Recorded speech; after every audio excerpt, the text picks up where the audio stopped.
¿Saben? Algo interesante es que, como pueden ver, no me duró nada el alto mando del tipo lucha. Pero bueno, ahorita utilicé otro Pokémon, porque mi equipo que tengo es un juego muy repetitivo. Sí, a esos venció así, de alto mando Mother. Bueno, como se llama el bicho.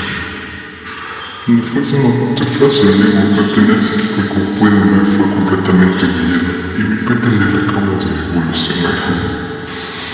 Y saben, también tengo pensado utilizar el tribu que acaban de ver para ganar el tipo fantasma. O tal vez no, no lo sé. ¿Ustedes qué opinan?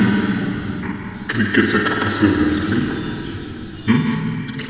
No sean así, déjenme en los comentarios miren, ¿vale? Aquí su buen amigo Ancho, jugando Pokémon.